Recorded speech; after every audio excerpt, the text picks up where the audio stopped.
Mati kita syukuri hadir di tempat yang paling mulia ini.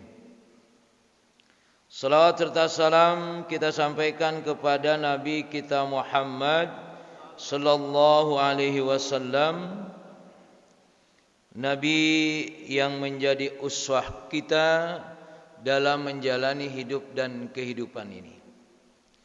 Jamaah yang dimuliakan Allah Subhanahu wa taala, kita masih membicarakan tentang kaitannya batal wudu atau tidak batal wudu. Tapi sudah mulai agak masuk ke dalam ini. Karena fisik kita yang membatalkan wudu ini dohir, ya. Kemudian nanti agak ke dalam sedikit dan bahkan nanti di dalamnya juga kita bahas. Pada pagi hari ini kaitannya adalah tentang lamsun nisa, menyentuh perempuan. Kalau laki-laki berarti ya. Laki-laki menyentuh perempuan, perempuan menyentuh laki-laki. Dalam hal wudu ada masalah, ada hukum. Tapi ada juga laki-laki dengan laki-laki juga ada masalah ya. Perempuan dengan perempuan juga ada masalah, cuma itu masalah lain. Walaupun masalah itu berkembang sekarang. Apa kaitannya dengan lamsun nisa? Menyentuh perempuan kalau laki-laki atau laki-laki menyentuh perempuan, perempuan menyentuh laki-laki.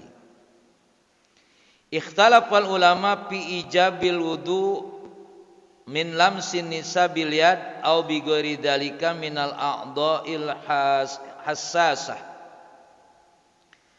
Para ulama berbeda pendapat tentang diwajibkannya wudu ketika menyentuh perempuan dengan tangan atau dengan yang lainnya pada anggota-anggota yang sensitif. Artinya ketika kita bersentuhan dengan perempuan, pertanyaannya adalah batal wudu atau tidak. Ternyata ulama berbeda pendapat. Fadhahaba qaumun ila anna man lamsa imra'atan biyadihi maqdiyan ilaiha laysa baina wa bainu hijab wala satra fa. Pendapat yang pertama adalah apabila seseorang menyentuh perempuan dengan tangannya secara langsung, artinya tidak ada penghalang. Kulit ketemu kulit. Ada lagunya itu. Ya. Tanpa ada penghalang, maka dikatakan dia wajib wudu. Artinya batal wudunya. Begitu juga wa kadzalika man qabbalaha li'annal qiblata indahum lam sama. Begitu juga ketika memeluk. Kalau ini kan tadi tersentuh, tidak terasa. Kalau memeluk, mencium, sengaja. Pertanyaannya kalau yang tidak sengaja tadi tersentuh, ulama ini mengatakan batal, apalagi namanya memeluk. Qublah itu bisa dikatakan memeluk, bisa juga dikatakan mencium. Baik ketika memeluknya atau bersentuhnya itu terangsang atau tidak terangsang. Wa bihadzal qaul qala Syafi'i wa ashabi. Pendapat ini adalah pendapat Imam Syafi'i. Ini kalau orang kita sudah paham sudah kalau tersentuh itu ya, secara umum kita sudah menyatakan tersentuh dengan istri itu batal. Nah, ini dia penjelasannya. Walaupun pendapat Imam Syafi'i ini ila annau marratan farraqa bainal lamis wal malmus fa aujabal wudu ala lamis dunal malmus. Pertanyaannya sekarang, yang batal itu yang menyentuh apa yang disentuh. Nah ini ya. Tadi secara umum kalau tersentuh kata Imam Syafi'i batal. Nah pertanyaan berikutnya adalah yang batal itu yang menyentuh atau yang disentuh. Kan kalau dulu suka bercanda tuh, batal gitu. Ya, yang menyentuh apa yang disentuh. Tapi dalam hal ini Imam Syafi'i juga pendapatnya kadang-kadang farraqa bainal lamis wal malmus. Dia membedakan antara yang menyentuh dan yang disentuh. Fa'aujabal wudu 'alal lamis dunal malmus. Kata Imam Syafi'i dalam kasus ini dia menyatakan yang batal itu yang menyentuh. Yang disentuh tidak batal. Beda pendapatnya tadi, yang menyentuh, yang disentuh batal. Kemudian dia punya pendapat lain, yang batal cuma yang menyentuh saja. Wa maratan faraqa baina dawatil maharim wa zauzah. Juga Imam Syafi'i dari sisi ini kelihatannya Imam Syafi'i ini dalam tanda kutip rada bingung. Ya. Tapi tidak bingung sudah tentu Pak ya, insyaallah enggak. Ya. Secara zahir saja kita melihat seperti itu. Kadang-kadang dia mengatakan dawatil maharim wa zauzah. Dia mengatakan bahwa kadang-kadang batal dengan orang lain dan juga kadang-kadang batal dengan istri, atau juga dibilang kadang-kadang enggak batal. Wa aujabal wudu man lamsa zauzah duna dawatil maharim wa marratan sawwa bainahuma. Imam saya masih berpendapat juga batal ketika bersentuhan dengan istri dan batal juga bersentuhan dengan ghairu mahram. Bukan muhrim ya Pak, mahram. Mahram itu berarti apa? Orang yang tidak boleh dinikahi, mahram namanya. Istri itu boleh dinikahi, makanya kalau dalam kasus ini ketika bersentuhan dengan istri berarti batal. Kapan yang tidak batal? Kalau dia tidak bisa dinikahi. Dengan mertua batal enggak? Bapak bersentuhan, ini kasus Imam Syafi'i dulu ya. Ya. Dengan mertua batal enggak? Mertua bisa dinikahin enggak? Enggak, berarti enggak batal. Memahaminya begitu, ya. Kalau dia bisa dijadikan istri, maka kalau bersentuhan batal. Kalau tidak bisa dijadikan istri berarti tidak batal. Itu pendapat Imam Syafi'i. Wa dhahaba akharun ila ijabil wudu minal lamsi idza qaranathul ladah aw qasdul ladah fi tafsili lahum fi dzalika. Wa qabiahil au ghairi ha'il bi ay'adin itafaqama indal qiblah fa innahum lam yushtaratul ladah fi dzalika wa huwa madhhabu Malik wa jumhuru ashabi. Sedangkan menurut pendapat Imam Malik bahwa diwajibkan wudu ketika bersentuh kalau bersentuhnya itu ada merangsang. Kalau sekedar bersentuh aja enggak merangsang enggak apa-apa. Jadi ada syarat di sini, ya. Bersentuhnya kalau ladzah, kalau ada rasa enak, ada merangsang. Ketika menyentuhnya tadi, baik ada penghalangnya ataupun tidak ada penghalangnya. Kalau tadi kan Imam Syafi'i kalau tidak ada penghalangnya, langsung kulit ketemu kulit. Nah, kalau Imam Maliki ini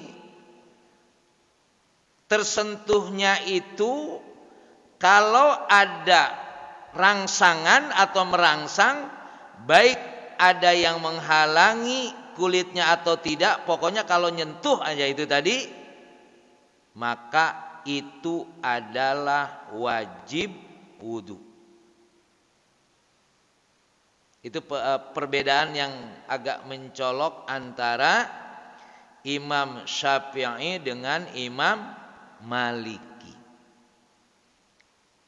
Maka ketika dia bersentuhan tadi, kalau tidak ada laddah atau tidak merangsang, maka tidak batal. Kalau ada merangsang, itu berarti batal. Wa nafa qaumun ijabul wudu liman lam sanisa wa huwa madhabu Abi Hanifah. Nah, ini dia. Kalau madhab Imam Abu Hanifah, urusan sentuh menyentuh itu enggak ada wajib wudu, atau berarti wudunya tidak batal. Ini Imam Abu Hanifah.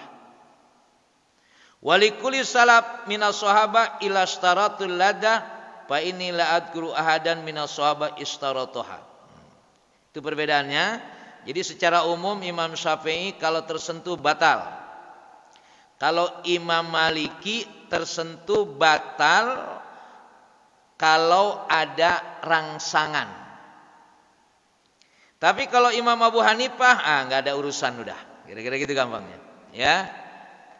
Kalau yang namanya tersentuh itu tidak wajib wudu. Wa nafa tidak wajib wudu, itu Imam Abu Hanifah. Sekarang mau milih yang mana? Ya.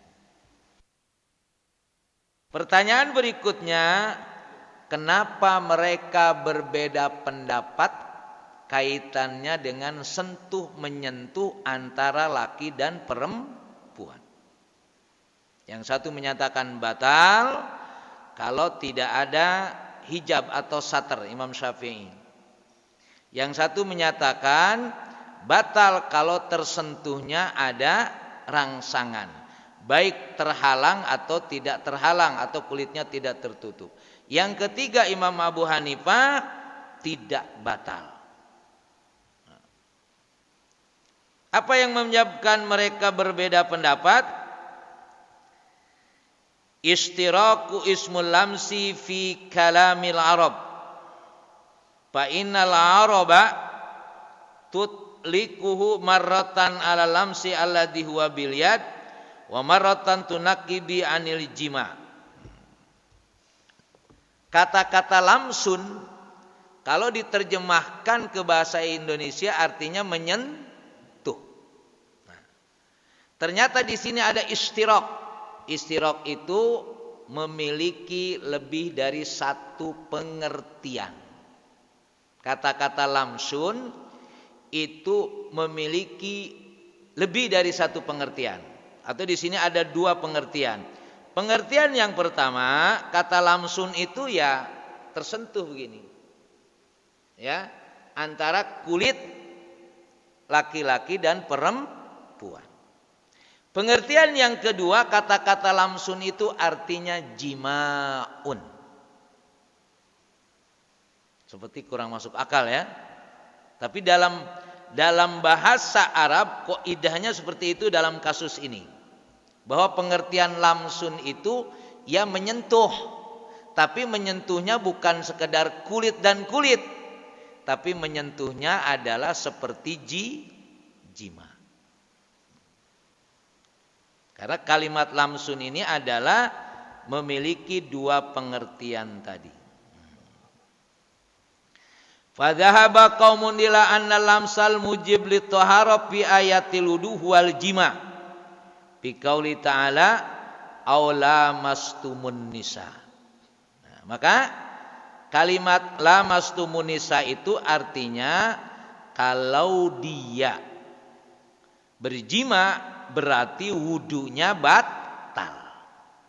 Kalau tidak berjima berarti wudunya tidak batal. Kalau lamsun di sini dipahami pengertiannya adalah al-jima. Wadaba akhrunina lamsu bil yad. Dan yang lain menyatakan lamsun itu bukan hanya jima, tapi ya tersentuh saja. Maka ketika lamsun dipahami tersentuh berarti wudunya batal. Walaupun tadi ada kriteria-kriterianya. Wa min haula man ra'ahu min babil am uridu bil khas pasturita fi al-ladah. Wa minhum man ra'ahu min babil am uridu bil am falam yustarat fi al-ladah fi.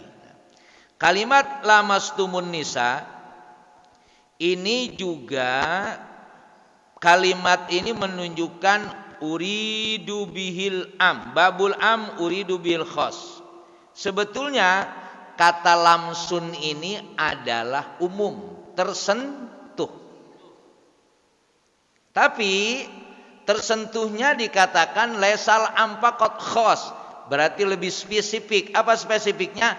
Tersentuhnya kalau itu terangsang. Nah, kan pendapatnya begitu tadi. Ya, pendapat siapa itu? Imam Malik.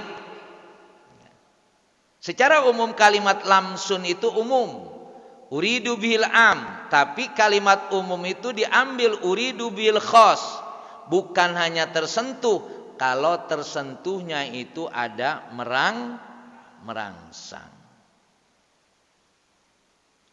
Wa minhum man ra'a bi min babil am uridu bil am. Falam yustarat al-ladah fihi. Nah, lamsun itu am, umum, dan am yuridu bil am. Ya umum, ya sudah umum, tidak ada khas. Maka kalau sudah tersentuh berarti batal.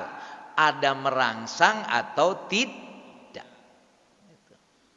Itu memahami kata-kata lamastumun nisa. Jadi pertama, kalimat lamsun itu memiliki dua pengertian. Satu, ia menyentuh kulit dengan kulit.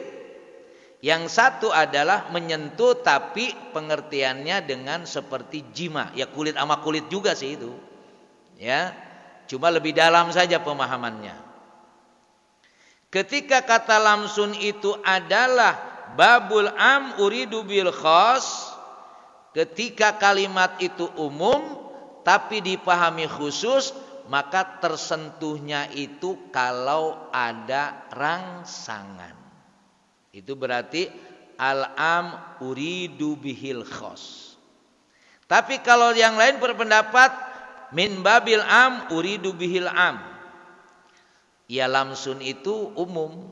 Ya cukup dengan memahami secara umum. Berarti yaitu menyentuh.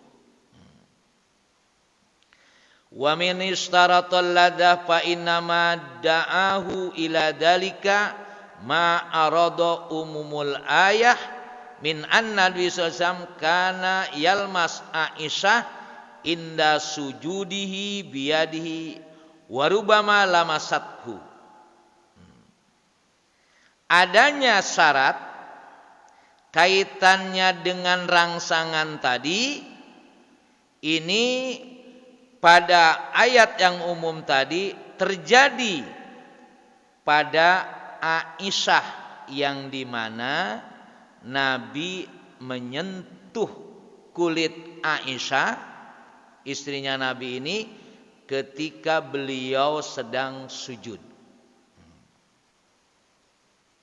Wa kharaja ahlul hadis hadisu Habib ibnu Abi Sabit an Urwan Aisyah anin Nabi anu qabbala ba'du nisaihi summa kharaja ila shalah walam yatawaddo. Hadis yang kedua ini masih kaitannya menyentuh.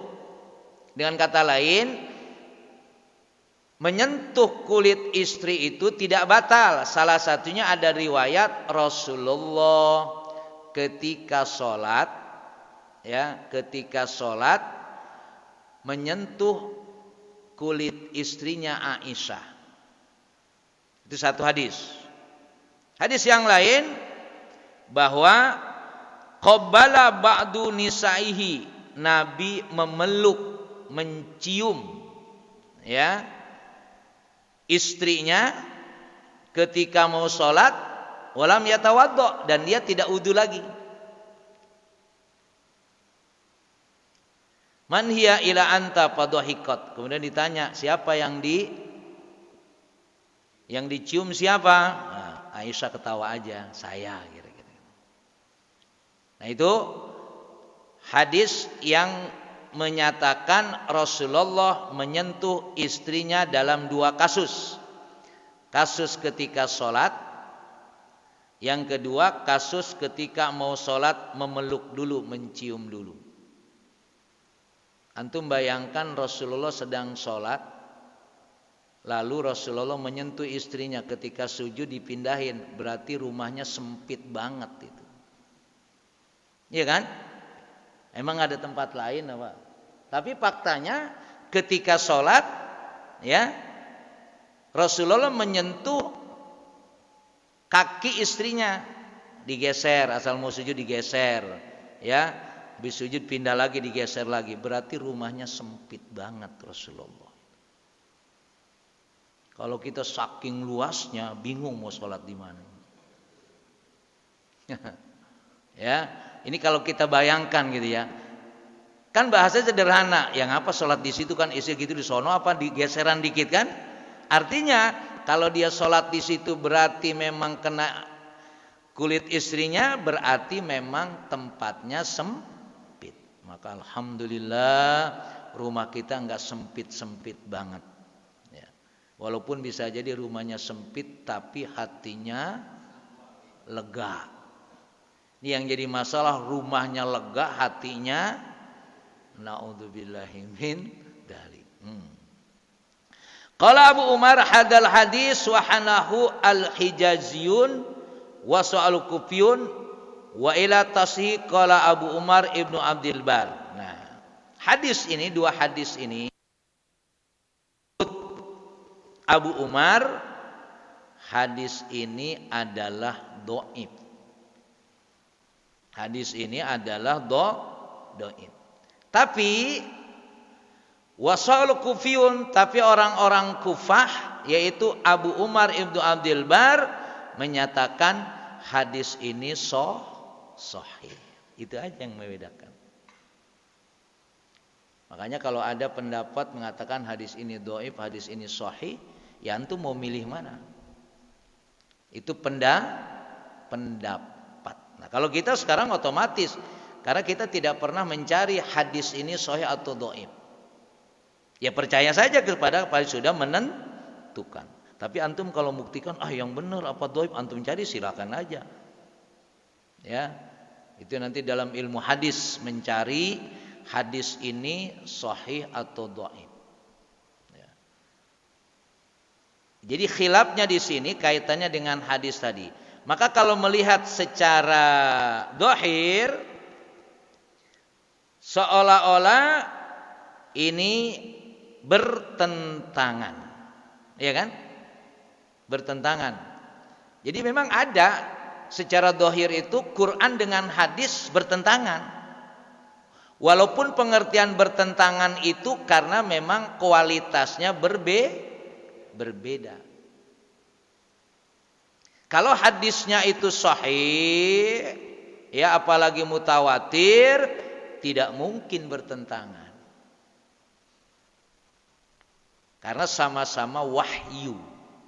Ya memang kalau ikhtilaf dalam hadis itu adalah satu mengatakan sahih, satu mengatakan hasan, satu mengatakan dhaif, itu sangat mungkin. Ya, makanya kita tidak perlu berdebat lama-lama sudah. Kalau dia ahli hadis menyatakan dhaif, ya sudah. Kalau satu mengatakan sahih, ya sudah, tinggal antum mau milih yang mana. Ya, karena memang perbedaan itu sangat mungkin terjadi dalam hadis, tapi kalau Quran kan tidak pernah ada berbeda pendapat. Kenapa demikian? Karena hadis ditulis setelah Rasulullah tidak ada. Ya, gitu ya. Memahaminya begitu. Ya. Kalau Rasulullah masih ada ditulis, tinggal nanya, ini hadis antum ngomong ini apa enggak? Selesai.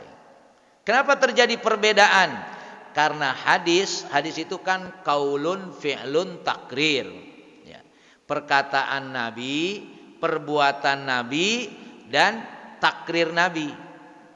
Ketika hadis ini mau ditulis, yang ngomongnya, yang ngerjainnya, yang takrirnya sudah meninggal.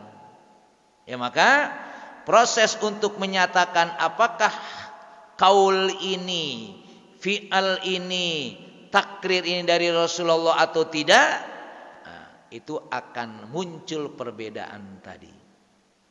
Jadi kita tidak usah aneh gitu maksud saya. Kalau ada orang kaitannya dengan hadis itu berbeda pendapat tentang kualitasnya. Ya. Waruya hadal hadis aidan min tariqi Mu'bad min Nabatah.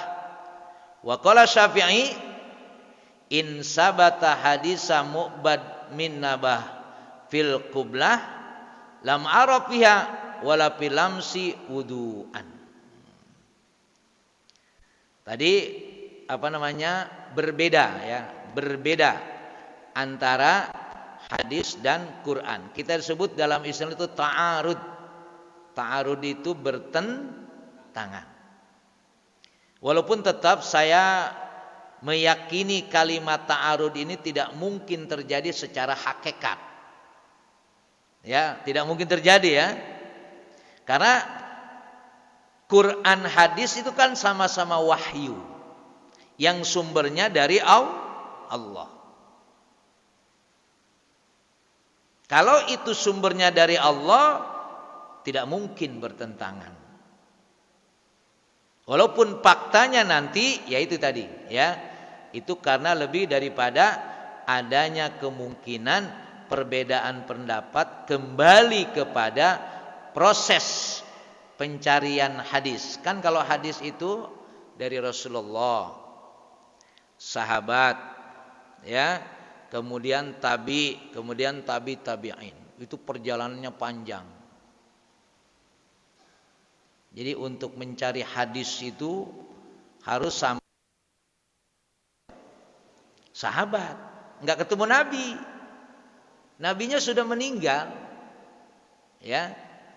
Penulisan hadis itu ketika Nabi sudah meninggal. Kenapa? Ketika Nabi masih hidup tidak ditulis hadis itu. Khaupan min ayyah talit, takut bercampur antara Quran dan hadis. Karena sama-sama bahasa Arab. Kalau waktu itu hadis bahasa Indonesia enggak mungkin bercampur. Karena sama-sama bahasa Arab. Maka Rasulullah melarang hadis ditulis, walaupun ada orang tertentu yang menulis, ya ada. Ya, tapi secara umum Nabi melarang karena khaufan min al-ikhtilat bainal Quran was sunnah. Makanya ketika orang mau menyatakan apakah ini hadis atau tidak? Pertanyaannya kan begitu. Ketika ada sahabat atau mendengar atau siapapun hadis, nah dilacak benar enggak dari tabi'in ke tabi terus ke sahabat. Makanya kalau hadis urusan rumah tangga itu yang ditanya siapa? Aisyah atau istrinya yang lain. Tapi secara umum Aisyah lebih banyak. Jadi kalau ada orang melihat bagaimana Rasulullah dengan istrinya dia tahu, berarti dia ngintip gitu. Ya, dan itu pasti tidak boleh sudah, karena itu cara yang tidak benar. Wa qad ihtada man aujabal wudu min lamsi bil yad. bi annal lamsa yantolik hakikotan alal lamsi bil yad wa yantolik mazazan alal jima. Jadi kalimat lamsun tadi satu ketika disentuh dengan tangan, itu sentuhan. Sedangkan pendapat yang kedua, kalimat menyentuh itu adalah majazi, bukan nama makna yang sebenarnya, yaitu berarti jima. Jadi kalau kata-kata menyentuh dalam pikiran kita paham sudah itu. Ya, itu makanya itu makna hakikat, makna yang sebenarnya. Tetapi ternyata kalimat ini juga bukan hanya makna yang sebenarnya, ada makna majazi, yaitu disebut dipahaminya al-jima. Wa annahu idza taraddada al-lafdu bainal haqiqah wal majaz. Sekarang terus yang benar yang mana ini kata-kata lamsun ini? Hakikat atau majaz? Kan begitu diambilnya. Ketika dia dinyatakan bahwa kata-kata lamsun ini mengandung makna hakikat dan majazi, terus bagaimana penyelesaiannya? Kita mau ngambil yang hakikat atau majazi? Taraddad lafdu bainal haqiqah wal majaz. Fal ula ayyuhmal alal haqiqah hatta yadulla dalil alal majaz. Nah, kalau terjadi perbedaan tadi, ragu hakikat dengan majaz, maka qaidahnya ya itu diambil makna hakikat. Jadi taat taraddud tadi wa ta'arud bainal haqiqah wal majaz, maka cara memilihnya kan harus dipilih salah satunya. Ya. Tidak diambil dua-duanya. Kalau terjadi ta'arud bainal haqiqiyah wal majaz, maka yang diambil hakikatnya, bukan majazinya. Itu lebih utama kita mengambil hakikatnya atau makna yang sebenarnya. Walaulaika ayyakulu inal majad idza kasura istimaluhu kana adallu alal majad minhu alal haqiqah. Tapi kalau makna majaz itu sering digunakan, orang sudah menggunakan majaz sudah hakikat, maka bisa digunakanlah kata majaz. Ya. Jadi terjadi ta'arud bainal haqiqah wal majaz, maka langkah pertama yang harus diambil makna sebenarnya. Tapi kalau ternyata kalimat itu, kata itu orang lebih banyak menggunakan majaznya, maka yang diambil majazna, bukan hakikatnya. Ini ketika terjadi perbedaan tadi. Ya. Maka kan pernah saya jelaskan perbedaan antara qaul dengan fi'al. Apa yang dikatakan Nabi dan apa yang dilakukan oleh Nabi. Nabi itu menikahnya dengan janda. Awalnya. Betul? Ya. Kan Nabi nikahnya dengan janda dulu. Jadi kalau ada antum nikah sama janda terus perawan, itu ngikut Nabi beneran itu. Walaupun pengertiannya tidak begitu. Ya. Pengertiannya tidak begitu. Kan terjadi ketika Nabi menikah dengan janda berarti itu fi'lin. Nabi melakukan sesuatu. Tapi Nabi dalam kaulnya tidak nyuruh dengan janda. Bahkan Nabi nyuruhnya dengan perawan. Jadi hati-hati kalau bilang kalau tidak dilakukan Nabi bid'ah. Antum semua bid'ah kalau nikah sama perawan ini.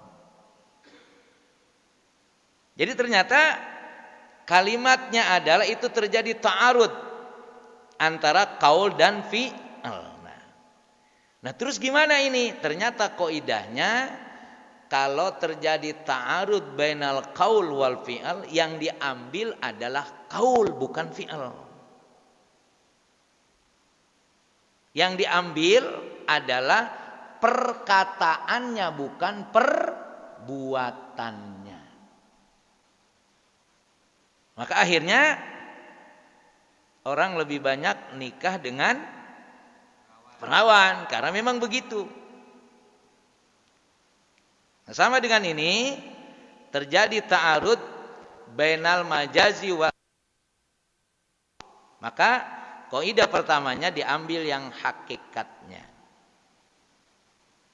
Kemudian kalau terjadi ternyata dalam kalimat tadi lebih banyak orang menggunakan majazi, maka digunakan majazinya. Saya tidak tahu ada enggak daerah yang rata-rata nikah sama janda semua gitu. Ya, habis orang sini rata-rata nikahnya sama janda gitu ya.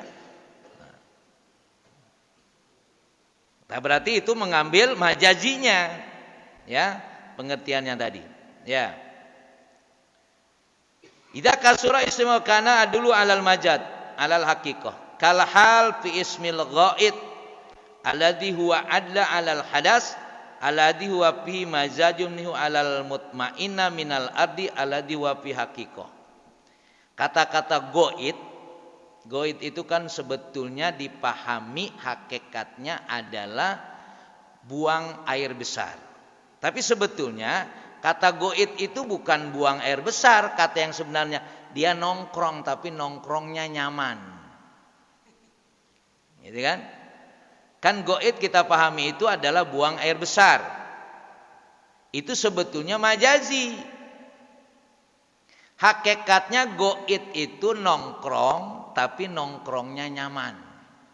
Kan nongkrong yang paling nyaman lagi ngapain? Kan lagi buang air besar, senyaman-nyamannya nongkrong kan, tetap nggak enak. Nah, berubah makna hakikat ke majazi. Berarti yang digunakan mana nih?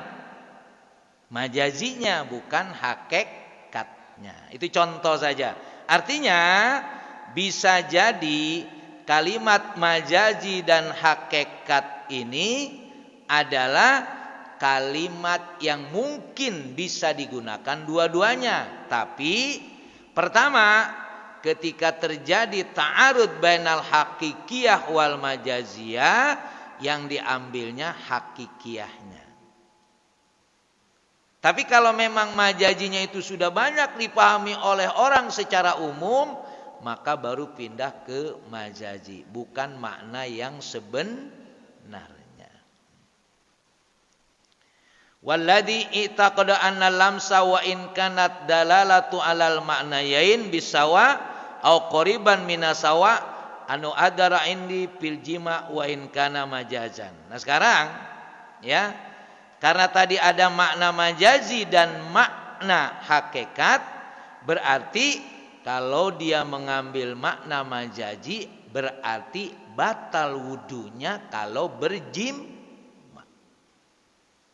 Kalau mengambil makna hakikat berarti batal wudunya kalau bersentuhan.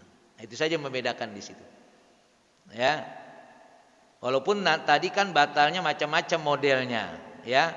Sebagaimana Imam Syafi'i mempilah-pilah, tapi untuk memahami kata lamsun di sini, kalau mengambil makna hakikat berarti kalau bersentuhan batal. Kalau mengambil majazi berarti yang disebut batal wudu itu kalau berjima. Nah, sekarang apa yang bisa kita ambil?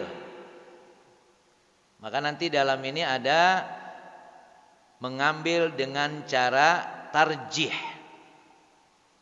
Tarjih itu artinya memilih salah satunya. Mau mengambil hakikat atau mengambil majaz. Atau dengan thariqatul jam'i. Ambil dua-duanya. Jadi kalau ada yang bertentangan tadi, ya, Bisa ambil dua-duanya atau diambil salah satunya. Ini kan mudah-mudahan enggak keliru gitu kan. Ini yang mau nyalon presiden ini, ya, sebut saja misalkan satu partai dengan partai yang lain. Kalau dia milih partai dia saja berarti namanya tarjih. Tapi dia presidennya dari partai dia, wakilnya di partai yang lain, itu namanya thoriqatul jam'i. Jadi kadernya dari partai yang lain. Kan sebetulnya satu partai dengan partai yang lain kan seolah-olah bertentangan, kan ta'arud. Nah, iya sih kalau kita ngotot mau partai kita juga satu, nggak mungkin. Ya sudahlah, kita gabung saja dengan partai yang lain, koalisi bahasanya. Tapi dalam ilmu fikih disebut tarjih itu ketika terjadi ada pertentangan, maka diambil kata-kata tarjih. Tarjih itu adalah memilih salah satunya. Kalau mungkin, ya, dan harus dipilih salah satunya. Tapi bisa saja itu digabung, karena memang itu boleh digabung ketika terjadi ta'arud. Itu apa namanya, untuk mengistimbatkan hukum tadi, ya. Karena ada yang bertentangan antara majazi dan hakiki. Waladi itaqadu anna lamsa wa in kanat dalalatu alal ma'nayin bisawa au qariban minasawa anu adar indi fil jima wa in kana majazan. Itu kalau ngambil majaz. Li anna Allah tabaraka taala qad kana bil mubasyarah wal masu anil jima wa huma fi makna lamsi. Nah, mubasyarah itu wala tubashiruhunna wa antum, gimana ayatnya? Itu kan mubasyarah. Ketika itikaf tidak boleh suami istri bergaul, dikatakan mubasyarah. Itu pengertiannya jima. Kata-kata mubasyarah. Sedangkan makna lamsu sendiri kalau mau pengertiannya adalah dengan kata tersentuh saja. Wa ala hada tawil fil ayah yuhtaju biha fi ijazati tayammum lil junub. Makanya ketika tersentuh kulit laki-laki dan perempuan batal wudunya. Sekarang pertanyaannya, ketika batalnya wudu berarti wudu. Lalu sekarang tidak ada wudu. Dia harus mandi karena dia punya hadas besar. Tapi enggak ada air. Wudu juga enggak ada air, mandi enggak ada air. Boleh enggak tayamum karena menghilangkan hadas besar? Halo? Ketika orang punya hadas besar, ya kan? Kan harus mandi, betul? Nah, air enggak ada. Nah, kalau air enggak ada berarti gimana cara menghilangkan hadas besar? Tayamum. Nah, makanya tadi pengertian tersentuh tadi batal wudu, yang akhirnya boleh orang menghilangkan hadas besar dengan tayamum. Itu untuk mendekati apa? Mendekati pengertian bahwa kata-kata lamsun itu bukan hanya tersentuh, tapi juga jima. Ya, untuk memastikan kata-kata lamsun ini tidak hanya diambil makna hakikat, tapi juga makna majazi. Apa indikasi yang lebih dekat? Kalau orang punya hadas kecil, ya, itu wudu. Dan kalau punya hadas besar mandi. Nah sekarang karena kalimat lamsun itu jima, maka berarti kalaupun dia punya hadas besar dan tidak ada air, maka boleh tayamum. Saya kira itu yang bisa sampaikan pada pagi hari ini. Yang ini kan masih, ya mudah-mudahan sudah, tentu sebetulnya antum sudah paham. Cuma paling tidak kalimat menyentuh ini pengertiannya, kenapa orang tersentuh tidak batal?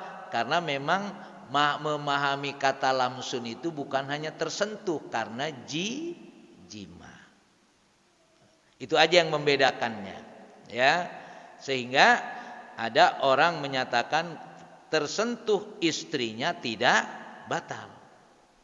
Karena dipahami pengertian tersentuhnya tadi adalah jima, bukan tersentuh. Saya kira ini mungkin ada yang menambahkan atau bertanya. Saya kembalikan ke moderator. Assalamualaikum warahmatullahi wabarakatuh. Waalaikumsalam warahmatullahi wabarakatuh. Ada yang menambahkan atau ada yang bertanya? Kami persilakan dari sisi kanan, tengah, kiri maupun kanan. Kami persilakan. Ada? Ya, Pak. Sampai lupa namanya. Pak Toto. Kami persilakan, Pak.